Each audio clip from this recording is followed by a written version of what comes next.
In today's tip, we're going to talk about follow-up rules. So following up with prospects is probably one of the most important parts of your business in terms of the sales funnel, and it is one of the areas that most businesses struggle with. You're busy, you're doing a lot of things, there's a lot of moving pieces within your organization, and without proper follow-up, a lot of potential customers are going to fall through the cracks. So we've set up a system that automates this process for you through rules that you create, and that will help the automated system tailor things to your business process. To start with, when you enter a client, that's a client, someone who's doing business with you. We have a separate section for leads, and that's where you can enter in leads specifically. They're not clients yet, they're just leads. And so from your leads section, I'll show you quickly, you can have leads in here, and these are just active leads that haven't become clients. You can put in notes and reminder follow-ups, assigned to staff members, all kinds of things about that particular lead. Once they become a client, you can change their lead status from hot, warm, or cold to won. And then that means you won the sale, click save, and then they automatically become a client and they're accessible here. The reason you should set them up as leads is that technically they're not a client yet, so you don't want to clutter up your client contact list with people that haven't purchased yet. So you want to put them in leads, and then you can interact with them differently. So to head over to our marketing section and then follow-up automation, this is where we can set up automatic lead follow-ups that's going to do a lot of the legwork for us. So for example, we add a new lead and look at the existing rule that we have set up. So after 2 days, they're going to get this template sent to them, and it's going to say, hey contact, it's been a few days since we last spoke. Are you still interested in setting up a service appointment?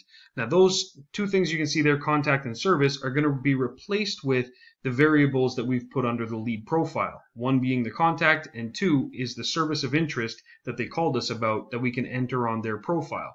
To show you where that is specifically, I'll open this up here and we'll go back to that lead. And so this here, initial service interest. So this customer, for example, interested in painting, that way under our follow-up here, it's going to say, hey, John Doe, it's been a few days since we last spoke. Are you still interested in setting up a painting appointment? And then it's going to follow up with him. And the subject for the email is going to be, hey, you, in this case. You can set it up to whatever you want. And the beauty about this is you can set the number of days for each of these rule entries, right?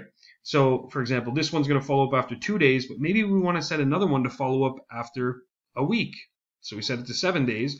And then from here, we can put our custom message, and we have these template variables available to us: contact, service, business name, business phone, and these ones are your business details. You can put them in there like, hey, contact, remember, me from business name, for example. And then you can also do the same for the email subject. You can substitute in, like, instead of hey you, you could put hey and then contact name, right? So it'll be like, hey John Doe, stuff like that, right? Then you set the days and you click save. From that point, the system's going to automatically take a look at when you added the lead. It's going to calculate how many days after it is, search for your template, and it's going to send them an email. And then after 7 days, it'll do the same thing if you have a rule there for that. So you'd be following up after 2 days, after 7 days, or whatever schedule frequency. We've added the most common ones, usually, beyond 30 days, 3 months kind of thing. Beyond there, they're usually a cold lead, and they're going to require more of an involved follow-up, like phone calls or an on-site visit. But this is a great way that you can not let prospects fall through the cracks, and you can keep track of your leads and help convert them into customers. Just one more way that the automation and marketing tools in this CRM help your business truly grow and accelerate your sales.